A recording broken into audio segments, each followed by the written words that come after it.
إن هذا القرآن يهدي للتي هي أقوم ويبشر المؤمنين الذين يعملون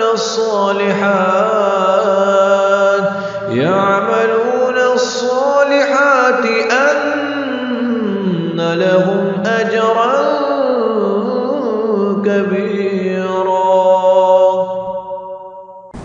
بسم الله الرحمن الرحيم. نحمده ونصلي ونسلم على رسوله الكريم وأشهد أن لا إله إلا الله وحده لا شريك له وأشهد أن محمدًا عبده ورسوله أما بعد. آج ہماری یہ کلاس گزشتہ ترتیب کے اعتبار سے 56 نمبر کلاس ہے، جس میں ہم قرآن مجید میں آج سورۃ الکہف سے 15 سپارے کے اندر اس سے شروع کریں گے۔ اللہ سے دعا ہے کہ اللہ تعالیٰ ہمیں سننے، سمجھنے اور عمل کرنے کی توفیق عطا فرمائے۔ سورۃ کہف یہ مکی سورت ہے، اور اس سورت کے اندر بہت سارے مضامین اللہ رب العزت نے بیان فرمائے ہیں، اور یہ سورت کا مضمون پیچھے والی سورت بنی اسرائیل سے بالکل ملتا جلتا اور اٹیچ ہے، جیسے کہ یہ اس سورت کے اندر جو حکم دیا ہے اس کا آگے چل کے جو ہے وہ اس میں عملی اظہار بھی آ رہا ہے۔ کچھ ایسے مفسرین سے، کچھ ایسے صحابہ سے روایات موجود ہیں کہ اللہ کے نبی صلی اللہ علیہ وسلم سے 3 سوال پوچھے گئے تھے: روح کیا ہے، ذوالقرنین کیا ہے، اصحاب کہف کون ہیں؟ تو اس کے نتیجے میں اللہ تعالیٰ نے سورۃ بنی اسرائیل کی آیات اور سورۃ کہف کو نازل فرمایا تھا۔ روح کے متعلق پیچھے سورۃ بنی اسرائیل میں بتایا گیا، اور آگے اس سورت کا سے آگے آغاز ہو رہا ہے: الحمدللہ الذی انزل علی عبدہ الکتاب ولم یجعل لہ عوجا۔ گویا کہ پچھلی سورت کے آخر میں جو الحمدللہ کا ہو، اسی کا ایک عملی اظہار اس سورت کے شروع میں آ گیا ہے۔ اس سورت کے فضائل میں اللہ کے نبی صلی اللہ علیہ وسلم سے یہ روایت موجود ہے کہ آپ صلی اللہ علیہ وسلم نے فرمایا: من قرأ سورۃ الکہف یوم الجمعہ اضاء لہ، جس انسان نے جمعے والے دن سورۃ کہف کی تلاوت فرمائی، اللہ تعالیٰ اس کے لیے اگلے جمعے تک ایک نور پیدا کر دیتا ہے۔ نور کا مطلب کیا ہے، یہ ہم تھوڑا سا آگے آیات کے ضمن میں اس کی طرف کچھ روشنی ڈالنے کی کوشش کرتے ہیں۔ دوسرا، اللہ کے نبی صلی اللہ علیہ وسلم سے یہ روایت بھی صحیح سند سے موجود ہے کہ آپ صلی اللہ علیہ وسلم نے فرمایا، مسلم کے اندر یہ روایت موجود ہے کہ من حفظ 10 آیات من اول سورۃ الکہف، جس نے سورۃ کہف کے شروع کی 10 آیات یاد کر لیں، اللہ تعالیٰ اسے دجال کے فتنے سے محفوظ فرمائے گا۔ جس انسان نے سورۃ کہف کی شروع کی 10 آیات یاد رکھ لیں، کچھ روایات میں آخری 10 آیات کا بھی یہی فضیلت ہے، لیکن زیادہ اور اغلب یہاں پہ ترجیح ہے، وہ ترجیح پہلی 10 آیات کو ہے کہ زیادہ تر روایات پہلی 10 آیات کے بارے میں ہیں کہ جس نے پہلی 10 آیات یاد کر لیں، عصم من فتنۃ الدجال، وہ دجال کے فتنے سے بچا لیا جائے گا۔ یاد رکھ لیں کہ اس دنیا میں جو بڑے فتنے ہونے ہیں، ان میں دجال کا بہت بڑا فتنہ ہے۔ ایک شخص آئے گا جو عام انسانوں سے اس کی خلقت تھوڑی سی مختلف ہوگی، اور وہ انسان آ کے لوگوں سے کہے گا کہ میں تمہارا رب ہوں، مجھے اپنا رب مان لو، اور وہ ایک گدھے پہ سوار ہوگا اور پوری دنیا پہ چکر لگائے گا۔ جہاں اشارہ کرے گا وہاں بارش ہو رہی ہوگی، جہاں اشارہ نہیں کرے گا وہاں بارش نہیں ہوگی، اور یہ لوگوں کی آزمائش کے لیے ہوگا۔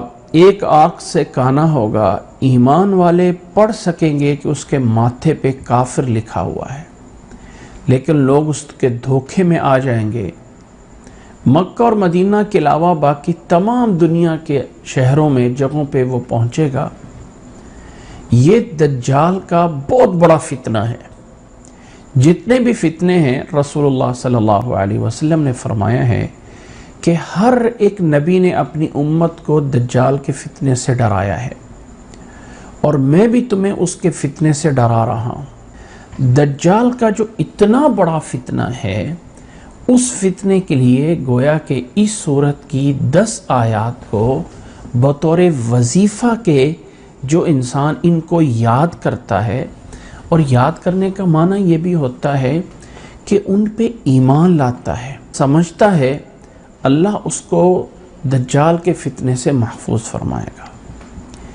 تیسری فضیلت اس سورت کی یہ بھی ہے کہ صحیح الجامع کی روایت ہے کہ ایک صحابی اپنے گھر میں سورۃ کہف کی تلاوت فرما رہے تھے رات کے ٹائم۔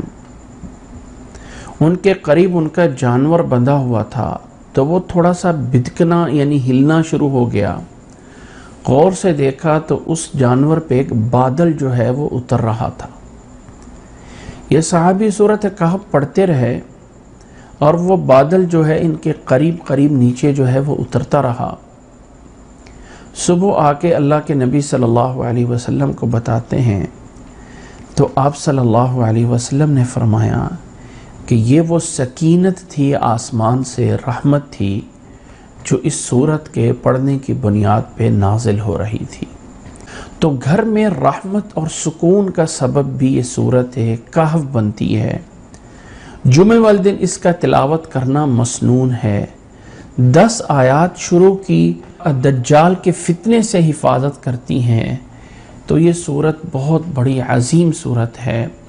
آغاز ہے اس سورت کا اعوذ باللہ من الشیطان الرجیم، بسم اللہ الرحمن الرحیم، الحمد للہ الذی انزل علی عبدہ الکتاب۔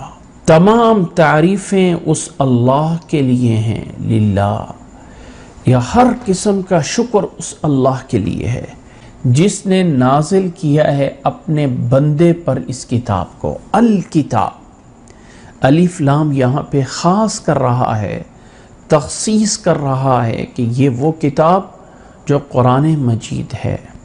علی عبدہ، نبی صلی اللہ علیہ وسلم کی بڑی صفات میں عبد ہونا ایک بڑی صفت ہے، تو اللہ تعالیٰ نے یہاں پہ بڑی صفت کا ذکر کیا ہے۔ یاد رکھیں، اس کی وضاحت میں نے پہلے بھی کی ہے کہ اللہ کے نبی صلی اللہ علیہ وسلم کی صفات رحمت للعالمین ہیں۔ آپ شافعی ہیں، آپ حاشر ہیں، آپ نبی ہیں، آپ رسول ہیں، تو ان تمام صفات میں نبی صلی اللہ علیہ وسلم کی صفت عبودیت، عبد ہونا، بندہ ہونا، یہ صفت بڑی نمایاں صفت ہے، اور اللہ تعالیٰ نے بڑے مقامات پہ اس صفت کو ذکر کیا ہے۔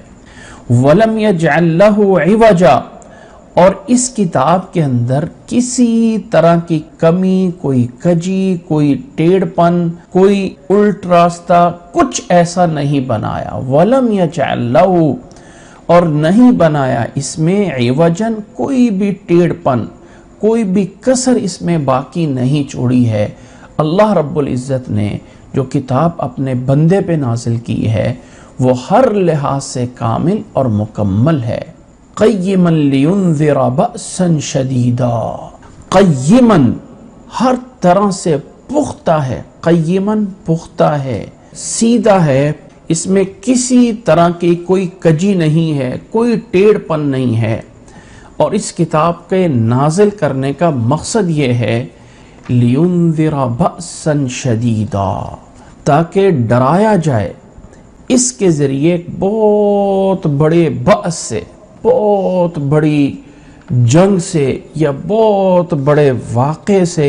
قرآن مجید میں ویسے بأس کو جنگ پہ بولا جاتا ہے، لیکن یہاں پہ قیامت کا دن بھی مراد لیا گیا ہے کہ قیامت والا دن جو بہت بڑا سختی کا دن ہے۔ قرآن مجید میں لفظ بأس جمع میں بھی استعمال ہوتا ہے اور مفرد میں بھی استعمال ہوتا ہے۔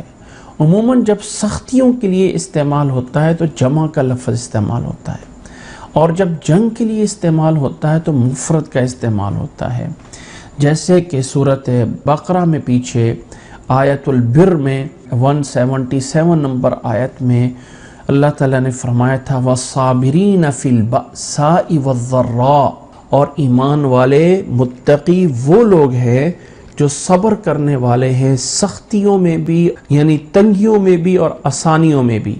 وَحِينَ الْبَأْس، آگے بأس کو مفرد کر کے ذکر کیا، اور خاص طور پہ جنگ میں بھی وہ صبر کرنے والے ہوتے ہیں۔ تو یہاں پہ فرمایا کہ اس کتاب کو نازل کیا گیا ہے اپنے بندے پہ تاکہ وہ اس کتاب کے ذریعے ڈرائے ایک بہت بڑی آنے والی سختی سے جو قیامت ہو سکتی ہے، اور ایسا بھی ہو سکتا ہے کہ ایک بہت بڑی جنگ ہے جو مسلمانوں پہ آنے والی ہے، جو دجال کے ساتھ ہوگی، یا ایک بہت بڑی جنگ ہے جس کو احادیث کے اندر الملحمۃ الکبریٰ بولا گیا ہے۔ ایک ایسی لڑائی ہونی ہے جس میں حق اور باطل کا فیصلہ ہونا ہے۔ دنیا کے حالات جو اس وقت لگ رہے ہیں کہ جیسے یہ وقت آ رہا ہے ان قریب جب کھل کر حق اور باطل نے ایک دفعہ ٹکرانا ہے۔ تو بہرحال مطلب جو بھی ہے وہ جنگ مراد ہے، یا قیامت کا دن مراد ہے، یا جہنم کی سختی مراد ہے، کہ تاکہ ڈرایا جائے من لدنہ، جو اس کی طرف سے ہوگی، جو اللہ کی طرف سے بڑی سختی ہوگی، اس سے ڈرایا جائے اس کتاب کے ذریعے۔ یہ مقصد ہے اس کتاب کا۔ وَيُبَشِّرَ الْمُؤْمِنِينَ الَّذِينَ يَعْمَلُونَ الصَّالِحَاتِ، اور اس کتاب کے ذریعے خوشخبری دی جائے ایمان والوں کو، مسلمانوں کو، بس نہیں، ایمان والوں کو، الذین یعملون الصالحات، وہ ایمان والے جو نیک اعمال کرتے ہیں۔ یاد رکھ لیں کہ صرف اور صرف اپنے آپ کو مسلمان کہہ لینا کافی نہیں ہے، مسلمان کے گھر پیدا ہو جانا کافی نہیں ہے۔ ہم اللہ پہ یا اللہ کے رسول صلی اللہ علیہ وسلم پہ ایمان اس طرح لاتے ہیں کہ جیسے سمجھتے ہیں کہ دنیا میں بڑے بڑے ہیرو گزرے ہیں تو ایسے وہ بھی ایک بڑے ہیرو تھے، فلاں فلاں۔ اس جاننے کا نام ایمان نہیں ہے۔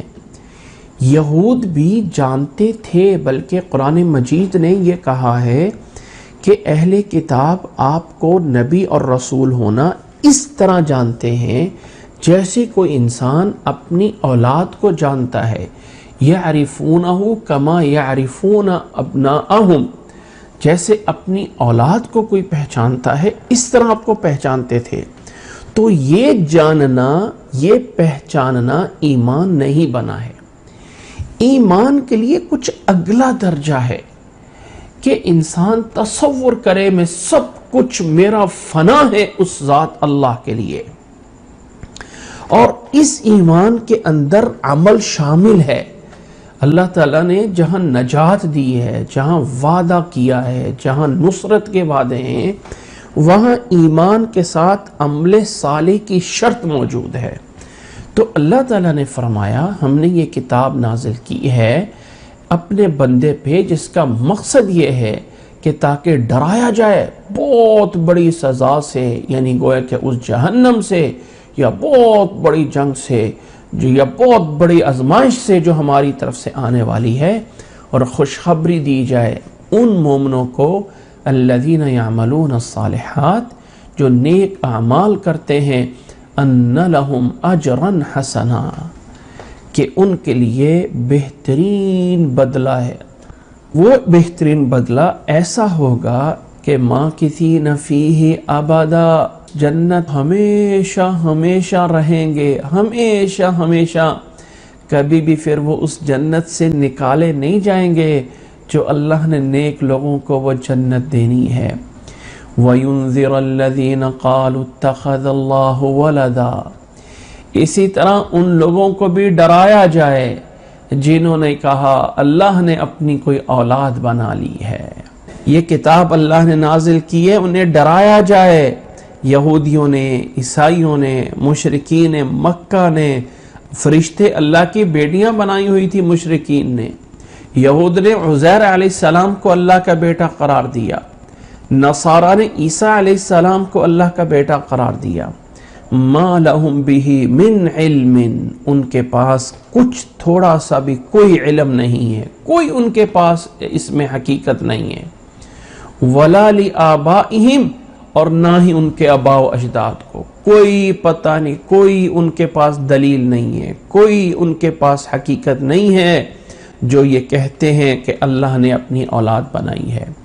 کبرت کلمۃ تخرج من افواہہم، بہت بڑی بات ہے، بہت ہی بری بات ہے جو ان کے منہ سے یہ بات نکلتی ہے۔ کبرت کلمۃ تخرج من افواہہم ان یقولون الا کذبا، وہ جو بھی یہ بولتے ہیں جھوٹ بولتے ہیں۔ اللہ وحدہ لا شریک ہے، تنہا ہے، اس کا کوئی شریک نہیں، نہ اللہ کی صفات میں کوئی شریک ہے، نہ اللہ کی ذات میں کوئی شریک ہے، نہ اللہ تعالیٰ کے اعمال میں، افعال میں کوئی شریک ہے۔ وہ ہر چیز میں تنہا وحدہ لا شریک ہے، پوری کی پوری کائنات اس کے آگے محتاج ہے، وہ سب کو دینے والا ہے اور اسے کوئی نہیں دینے والا، وہ سب کو جو ہے وہ دیتا ہے، سب کو وہی چلا رہا ہے، سب کو اسی نے بنایا ہے۔ یہ پیغام لے کے آئی ہے یہ کتاب۔ پھر فرمایا فَلَعَلَّكَ بَاخِعُ نَفْسَكَ عَلَىٰ آثَارِهِمْ إِن لَّمْ يُؤْمِنُوا بِهَذَا الْحَدِيثِ أَسَفًا۔ فرمایا اے نبی صلی اللہ علیہ وسلم، اللہ کا پیغام آپ کو بتا دیا گیا ہے، آپ ان تک یہ پیغام پہنچا رہے ہیں، لیکن آپ اس کے بارے میں اتنا اپنے آپ کو ہلاک نہ کریں کہ یہ اگر لوگ ایمان نہیں لائیں گے تو کیا ہو جائے گا۔ فَلَعَلَّكَ بَاخِعُ نَفْسَكَ، کیا کوئی ایسا ہے کہ اگر یہ ایمان نہیں لائیں گے تو آپ اپنے آپ کو ہلاک کرنے والے ہیں۔ باخع النفس کا ہلاک کرنا، لعل کا شاید کہ آپ یعنی یہ بات نہیں مان رہے تو کہیں ایسا تو نہیں ہے کہ آپ اپنے آپ کو ہلاک کر دیں گے علی آثارہم، ان کے پیچھے، ان لم یؤمنوا بہذا الحدیث، جب یہ اس بات پہ ایمان نہیں لا رہے تو اسفاً ان کے اوپر افسوس کرتے ہوئے کہیں آپ اپنے آپ کو ہلاک تو نہیں کر لیں گے۔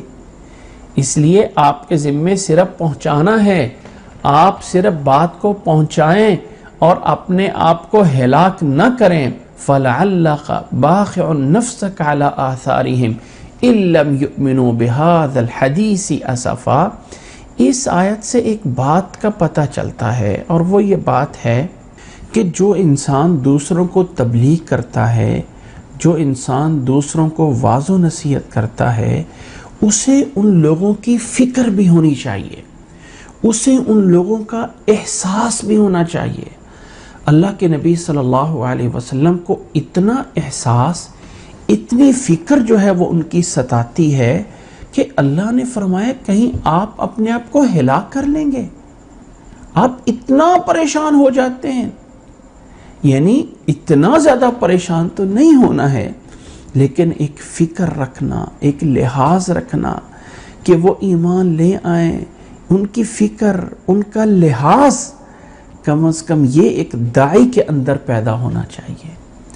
اور دوسرا اس آیت سے یہ بھی سمجھنا چاہیے کہ اللہ تعالیٰ نے جو کلام اپنے نبی کے تھرو، جو نبی صلی اللہ علیہ وسلم کی احادیث ہم تک پہنچائی ہیں، انہیں احادیث کہا جاتا ہے۔ یہ ان کا نام ہے کہ ما الحدیث ما ثبت عن رسول اللہ صلی اللہ علیہ وسلم من قول او فعل او تقریر۔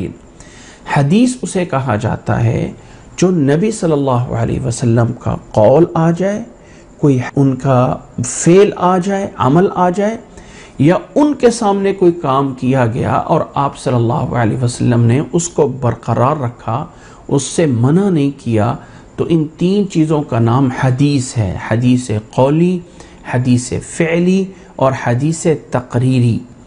اسی طرح نوٹ کر لیں اس بات کو کہ اللہ کے کتاب قرآن مجید پر بھی اللہ تعالیٰ نے لفظ حدیث بولا ہے۔ یہاں اس آیت سورۃ کہف کی آیت میں بھی اور سورۃ زمر میں بھی اللہ تعالیٰ نے بولا ہے۔ یہاں پہ فرمایا إِن لَّمْ يُؤْمِنُوا بِهَذَا الْحَدِيثِ بِهَذَا الْحَدِيثِ، اس حدیث پہ، اس بات پہ یہ اشارہ ہے اس پیچھے کتاب کا جو پچھلی آیات میں ذکر ہو رہا ہے کہ الحمدللہ الذی انزل علی عبدہ الکتاب، جس کتاب کو اللہ نے اپنے بندے پہ نازل کیا ہے، اگر یہ لوگ اس پہ ایمان نہیں لا رہے ہیں تو کیا آپ اپنے آپ کو ہلاک کر دیں گے؟ تو لفظ حدیث اللہ کے قرآن پہ بھی بولا جاتا ہے اور لفظ حدیث نبی صلی اللہ علیہ وسلم کی احادیث پہ بھی بولا جاتا ہے۔ آگے اللہ تعالیٰ نے فرمایا ہے اِنَّا جَعَلْنَا مَا عَلَى الْأَرْضِ زِينَةً لَهَا لِنَبْلُوَهُمْ أَيُّهُمْ أَحْسَنُ عَمَلًا، یقیناً بے شک جو کچھ زمین پر ہے ہم نے بنایا ہے زینت اللہ، جو اس زمین کے لیے زینت ہے۔ یہاں درخت لگائے، یہاں پہاڑ بنائے، چشمے جو ہے وہ جاری کیے گئے اور طرح طرح کی ہریالیاں، ایسے ایسے عجیب عجیب پودے بنائے گئے۔ یہ جو کچھ ہم نے زمین پہ بنایا ہے سب سے پہلے تو یہ ہم نے بنایا ہے، اِنَّا جَعَلْنَا، ہم نے بنایا ہے، کسی اور نے اس روئے زمین پہ نہیں بنایا۔ یہ جتنے بھی معدنیات، جتنے بھی خزانے، جتنے کچھ زمین سے نکلتے ہیں، یہ سب کچھ ہم نے بنایا۔ ما علی الارض، جو کچھ زمین پہ یہ ہم نے بنایا ہے، زینت اللہ، جو اس زمین کے لیے زینت ہے۔ اور کیوں بنایا ہے؟ کیوں بنایا ہے؟ وجہ کیا ہے یہاں پہ؟ لِنَبْلُوَهُمْ أَيُّهُمْ أَحْسَنُ عَمَلًا، تاکہ ہم انہیں آزمائیں کہ ان میں سے اچھے اعمال کرنے والا کون ہے۔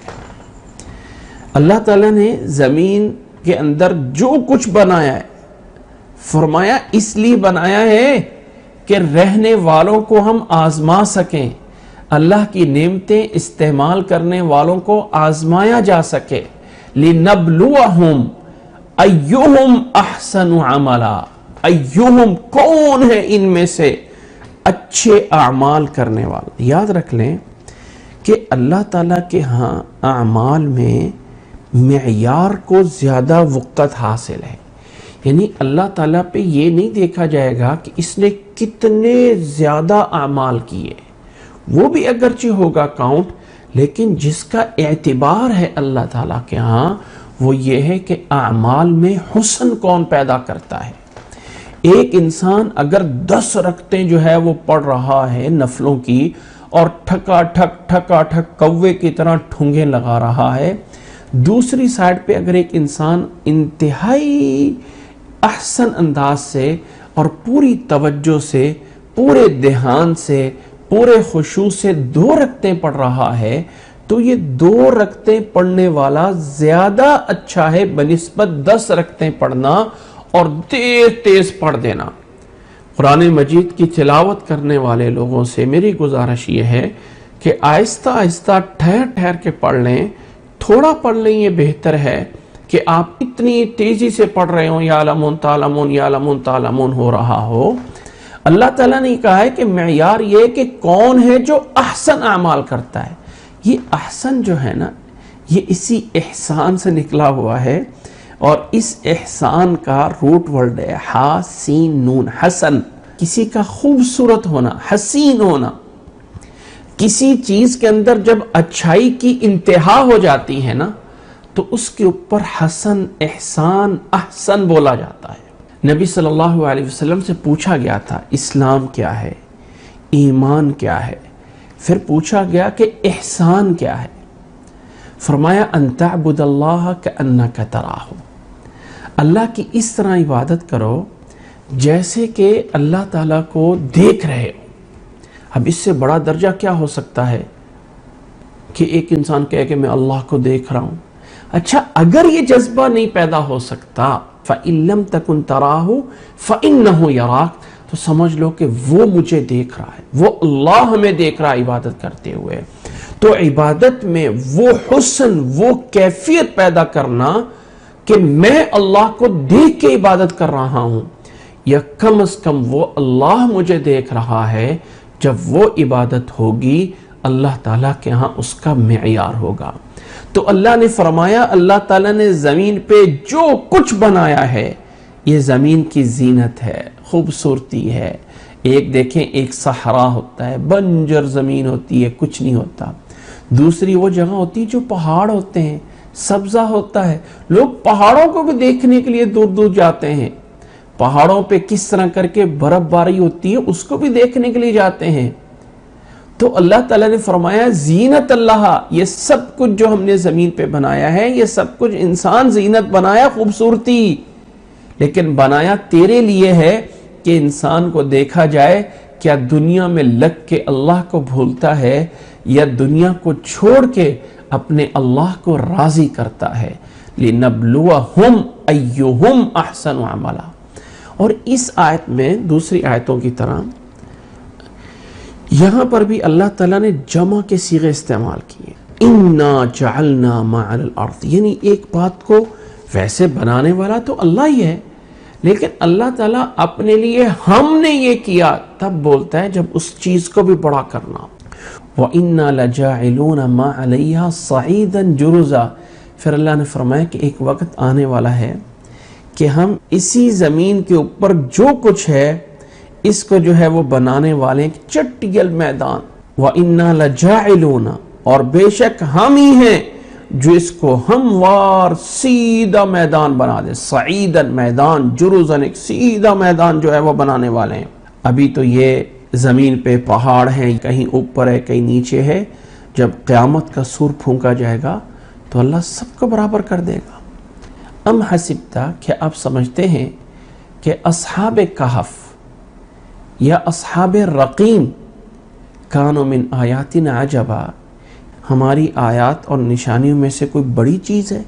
اللہ کے نبی صلی اللہ علیہ وسلم سے پوچھا گیا تھا نا کہ اصحاب کہف کون ہیں، تو اللہ نے فرمایا کہ آپ سمجھتے ہیں کہ یہ کوئی بڑی نشانی، یعنی اس طرح سے یا اس طرح کے علاوہ بھی بہت سی بڑی نشانیاں ہیں جو اللہ تعالیٰ نے دی ہوئی ہیں، تو ان میں سے یہ ایک اصحاب کہف بھی ہے. اب یہ جو اصحاب کہف ہیں ان کو اصحاب کہف اس لیے کہا جاتا ہے کہ کہف کا معنی ہے غار. کسی بھی پہاڑ کے اندر نفق ہونا، ٹرمینل آنا، یا جس کو ہم بہت بڑا سوراخ غار کہہ دیتے ہیں اسے کہا جاتا ہے غار. ان کا واقعہ آگے آتا ہے اصحاب کہف کا کہ یہ لوگ ظالم بادشاہ سے بھاگتے ہوئے ایک غار میں جا کے انہوں نے پناہ لی تھی پہاڑ کے اندر. تو چونکہ ان کا واقعہ یہ بیان ہوا ہے اسی مناسبت سے اس سورت کا نام بھی سورت کہف ہے. اچھا دوسرا ان کا ایک اور نام بھی ہے اور وہ ہے اصحاب الرقیم. رقیم کہتے ہیں تختہ کو، لکھا ہوا تختہ جو ہے کتبہ، یعنی جیسے یہ قبروں پہ لگانا جائز نہیں ہے جو لگایا جاتا ہے قبروں کے اوپر مرحوم فلاں بن فلاں ہے، اس کی تاریخ وفات یہ ہے فلاں، یہ قبروں پہ کتبے لگانا، لکھ کے لگانا اسلام میں جائز نہیں ہے. لیکن یہ اس دور میں، یہ اسلام سے پہلے کا واقعہ ہے، اس دور میں ان کے اوپر ایک کتبہ بھی لگایا گیا تھا، لکھا تھا. تو ان کو دو ناموں سے تاریخ میں جانا گیا، اصحاب کہف بھی اور اصحاب رقیم بھی. تو اللہ تعالیٰ نے دونوں نام یہاں پہ جمع کر دی اور فرمایا ام حسبت ان اصحاب الکہف والرقیم کانوا من آیاتنا عجبا، یہ ہماری آیات میں سے کوئی بہت بڑا عجیب واقعہ ہے. یعنی یقیناً عجیب ہے، لیکن اس کے علاوہ بھی اللہ تعالیٰ کے بہت بڑے عجائب ہیں اس کائنات میں جو اللہ نے بنایا ہے. فرمایا اذ اول فتیۃ الی الکہف، اس اول فتیہ یہ واقعہ ہے ان چند نوجوانوں کا. اذ جب، اول فتیۃ پناہ لی تھی ایک نوجوانوں کے ایک گروپ نے، الی الکہف ایک غار کی طرف، کچھ نوجوانوں نے ایک غار کی طرف آ کے پناہ لی تھی.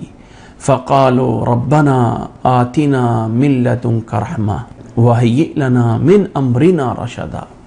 اچھا، ان لوگوں نے ایک دعا کی تھی، ربنا کہا تھا، اے ہمارے رب، آتنا من لدنک رحمہ، اے ہمارے رب ہمیں اپنے پاس سے، اے ہمارے پروردگار ہمیں اے اللہ اپنے پاس سے تو رحمت دے دے، وَهَيِّئْ لَنَا مِنْ أَمْرِنَا رَشَدًا، اور اللہ ہمارے جتنے بھی ہمارے کام ہیں، ہمارے جتنے بھی معاملات ہیں، ان میں سے جو صحیح ہے وہ ہمارے لیے آسان کر دے۔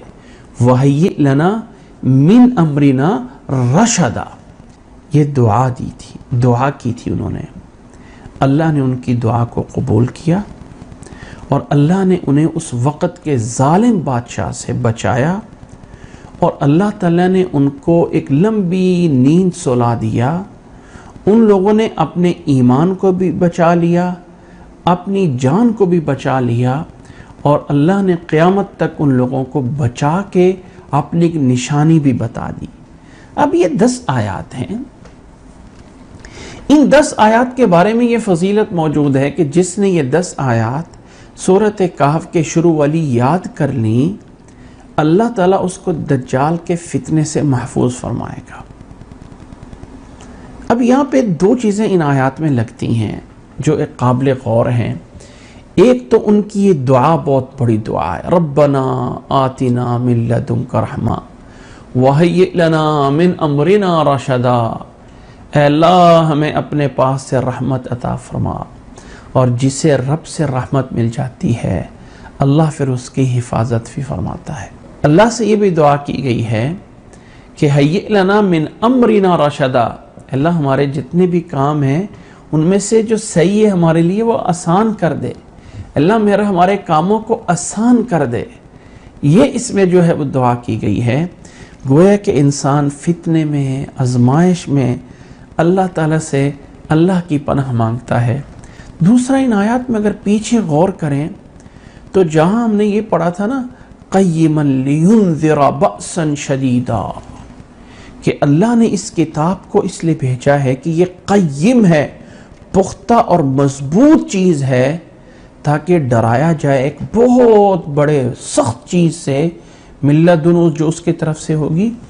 اس میں بأساً شدیداً کا ایک معنی دجال کا آنا، کیونکہ دجال بذات خود بہت بڑا فتنہ ہے، بہت بڑی آزمائش ہے، بہت بڑی سختی ہے، تاکہ اس کے آنے سے پہلے ایمان والوں کو اس سے ڈرا دیا جائے اور بتا دیا جائے کہ خوشخبری ان لوگوں کو ہے جو ایمان لائے، نیک اعمال کرتے رہے، جن کے لیے ہمیشہ کے لیے حسنات ہیں، درجے ہیں۔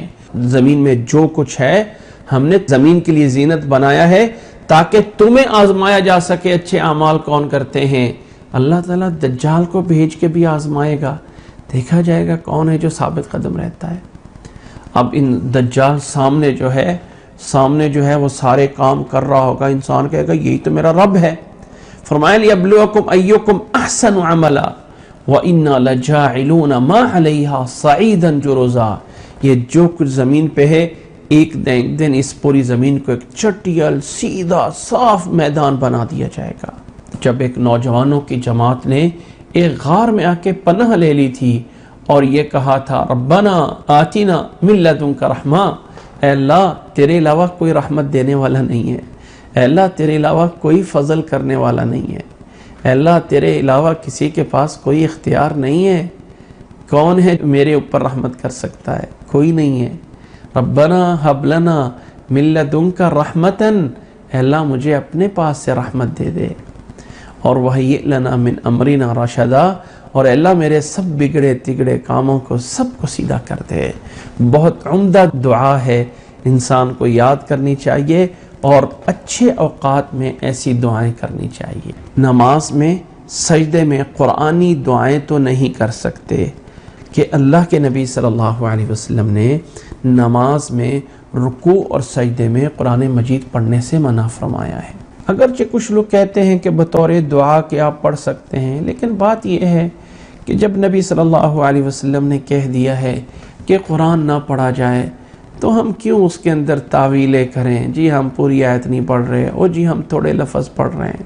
بہتر ہے کہ نبی کے فرمان پہ برقرار رہیں، نہ پڑھیں وہ دعائیں جو قرآن کی ہیں رکوع اور سجدے میں، لیکن نماز میں ایک آخری جگہ ہے، تشہد کے آخر میں سلام پھیرنے سے پہلے، وہاں پہ نبی صلی اللہ علیہ وسلم نے فرمایا فَلْيَتَخَيَّرْ مِنَ الدُّعَاءِ مَا شَاءَ، اب جو دعائیں چاہیں مانگے، تو وہاں رب سے مانگے ربنا آتنا من لدنک رحمہ، اے اللہ ہمیں اپنے پاس سے رحمت دے دے۔ اس وقت دنیا میں ہمارے اوپر کتنی مصیبتیں نازل ہوئی ہیں، کبھی کوئی آزمائش، کبھی کوئی آزمائش، کبھی کوئی وبا پھیل رہی ہے، کبھی کہیں پہ لوگ پانی میں ڈوب رہے ہیں، کبھی کہیں پہ کوئی آفت آ رہی ہے، کبھی کہیں پہ کوئی آفت آ رہی ہے، آخر کہاں پہ کمی ہے؟ اللہ نے قرآن مجید میں کہا ہے نا ظہر الفساد فی البر والبحر بما کسبت ایدی الناس، خشکی اور تری میں جو فسادات ہوتے ہیں یہ لوگوں کے برے اعمال کی وجہ سے ہے، یہ لوگوں کی بری کمائیوں کی وجہ سے ہے، اس لیے زمین پہ فساد آتے ہیں۔ اس لیے ایسی دعاؤں کو اپنی دعاؤں میں لازمی شامل کریں، ربنا آتنا من لدنک رحمتا وہیئ لنا من امرنا رشدا۔ اللہ نے فرمایا آگے ہے فضربنا علی آذانہم فی الکہف سنین عددا، فرمایا اللہ تعالیٰ نے ہم نے ان کے کانوں پہ پردہ ڈال دیا، یعنی ان کو سلا دیا۔ کسی کے کان پہ پردہ ڈالنا یہ کنایا ہوتا ہے سونے سے، کیونکہ کان میں سننا ذرا بند ہوتا ہے تو تب ہی شور چل رہا ہو تو اکثر نیند نہیں نہ آتی، تو کان کے اوپر تھپکی دینا، کان کو روکنا، یہ سونے سے تعبیر ہوتی ہے کہ اللہ نے فرمایا ہم نے ان کے کانوں پہ پردہ دیا اس غار کے اندر سنین عددا، کئی گنتی کے سال ہم نے ان کو وہاں سلا دیا۔ ثم بعثناہم لنعلم ای الحزبین احصی لما لبثوا امدا، ثم بعثناہم، پھر کئی سالوں بعد ہم نے ان کو اٹھایا تھا۔ ایک بات ذرا سمجھیے گا، قرآن مجید میں اللہ تعالیٰ جہاں کہتا ہے نا تاکہ ہم جان لیں، اب جیسے یہاں پہ آئے ہم نے ان کو اٹھایا تاکہ ہم جان لیں، تو اللہ تعالیٰ تو پہلے سب کچھ جانتا ہے، اللہ تعالیٰ تو علیم بذات الصدور ہے، جو کچھ ہوا جو کچھ ہونے والا ہے اللہ کو تو سب کچھ پتہ ہے۔ تو یہ جو نعلم ہوتا ہے اس کا کیا معنی ہوتا ہے؟ اس کا معنی ہوتا ہے اللہ کا تو علم ہے ہی ہے تاکہ دوسروں کو بھی پتہ چل جائے، تاکہ ان کا وہ ہونا دوسروں کے لیے بھی ظاہر ہو جائے۔ تو کئی دفعہ اس کا ترجمہ ایسے بھی کر دیا جاتا ہے تاکہ ہم ظاہر کر دیں، یعنی تاکہ ہم ان کے اس نتیجے اور رزلٹ کو ظاہر کر دیں۔ اللہ تعالیٰ کو علم، یہ نہیں کہ اللہ کو پہلے علم نہیں تھا اور اللہ تعالیٰ بعد میں جانتا ہے، نہیں، اللہ تعالیٰ کو علم ہے لیکن اس چیز کے رزلٹ کو اللہ تعالیٰ ظاہر کرتا ہے کہ دوسروں کو بھی اس چیز کے پہچان ہو جائے۔ فرمایا ثم بعثناہم، پھر ہم نے انہیں اٹھایا لنعلم، تاکہ ہم جانیں، یعنی تاکہ ہماری طرف سے اس علم کا پتہ چل جائے دوسروں کو بھی کہ ای الحزبین احصی لما لبثوا امدا، کہ دو گروہ میں سے کون ہے جو ان کی اس مدت کو شمار کرنے والا ہے، تاکہ معلوم کر لیں کہ دونوں گروہوں میں سے اس انتہائی مدت کو کون ہے جس نے یاد رکھا ہے۔ اب یہ دو گروہ کون سے تھے؟ ایک تو یہ ہے کہ انہی میں سے دو گروہ ہو گئے تھے نوجوانوں میں سے، اور ایک یہ ہے کہ نوجوانوں کا وہ گروہ اور اس وقت کے بادشاہ کا جس نے ظلم ان پہ کرنا چاہا تھا اور انہوں نے غار میں آ کے پناہ لے لی تھی، اس دور کے کافر اور اس دور کے یہ نوجوان، ان دو جماعتوں میں سے پتہ چل جائے کون ہے جو اس مدت کو یاد رکھ سکتا ہے۔ یا اس سے مراد یہ بھی ہے کہ عہد رسالت میں نبی صلی اللہ علیہ وسلم کے دور میں جنہوں نے پوچھا ہے آپ صلی اللہ علیہ وسلم سے، مشرکین نے، یہ ہیں یا مسلمان ہیں، کہ کون ہے جو ان کا جان سکتا ہے کتنی مدت جو ہے وہ رہے۔ یہ تھا واقعہ اجمالاً کہ کچھ نوجوان تھے جنہیں ہم نے غار میں سلا دیا، پھر ہم نے اٹھایا، یہ تھا اجمالاً۔ اب اس کی تفصیل شروع ہو جاتی ہے، نحن نقص علیک نبأہم بالحق، آئیے ہم آپ کو یہ واقعہ حق کے ساتھ بیان کرتے ہیں، حق کے ساتھ یعنی صحیح اور سچائی کے ساتھ ہم بیان کرتے ہیں، اور وہ یہ ہے کہ انہم فتیۃ آمنوا بربہم وزدناہم ھدا، بے شک کچھ نوجوان تھے جو اپنے رب پہ ایمان لے کے آئے تھے، وَزِدْنَاهُمْ هُدًى، اور ہم نے ان کو ان کی ہدایت پہ اور پختہ کر دیا تھا. یہ ایمان لائے تھے اپنے رب پہ اور ہم نے ان کے ایمان میں اور اضافہ کر دیا تھا. یہ واقعہ کب کا ہے؟ حضرت عیسیٰ علیہ السلام سے پہلے کا ہے یا عیسیٰ علیہ السلام کے بعد کا ہے؟ مورخین میں اس میں اختلاف ہے. بہرحال کسی بھی دور کا ہے. بادشاہ کا نام عموماً نقل کیا جاتا ہے کہ ایک دقیانوس بادشاہ تھا. اس دور میں یہ واقعہ پیش آیا کہ وہ جو ہے وہ بتوں کی عبادت کرتا تھا، ایک ظالم تھا. کچھ نوجوان اٹھے، انہوں نے صرف اللہ کی بات کی. لوگ ان کے ساتھ ساتھ جمع ہونے لگے. بادشاہ تک یہ بات پہنچ گئی. بادشاہ نے ان کو اپنے پاس بلایا. انہوں نے بادشاہ کے سامنے کھڑے ہو کے کلمہ حق کہا کہ ربنا رب السماوات والارض، ہمارا رب اللہ ہے جو زمین و آسمان کا رب ہے. بادشاہ ان کے قتل کے درپے ہوا اور وہ جو ہے نوجوان وہاں سے نکل کے ایک پہاڑ کے اندر ایک غار میں آ کے لیٹ گئے.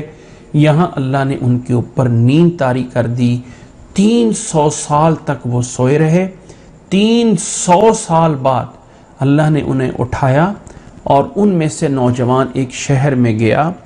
اس شہر میں حالات ابھی 300 سال بعد بدل چکے تھے کہ وہی بادشاہ مسلمان ہو چکے تھے، مسلمانوں کی حکومت ہو چکی تھی.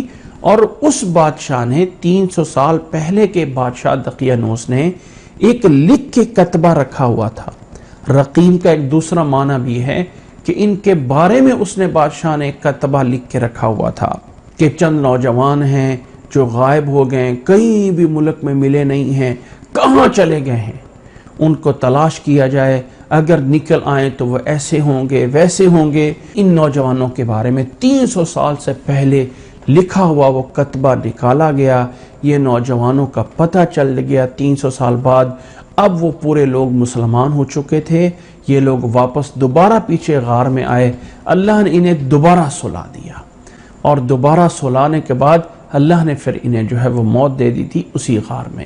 تو یہ واقعہ اللہ تعالیٰ بتانا یہ چاہتا ہے کہ چند نوجوانوں نے بڑے سے بڑے بادشاہ کے سامنے کھڑے ہو کے مقابلہ کیا تھا اور اللہ نے ان کے دلوں کو پختہ رکھ لیا تھا. اب اللہ تعالیٰ اس واقعے کو تفصیل کے ساتھ بیان کرتا ہے اور فرمایا نحن نقص علیک نبأہم بالحق.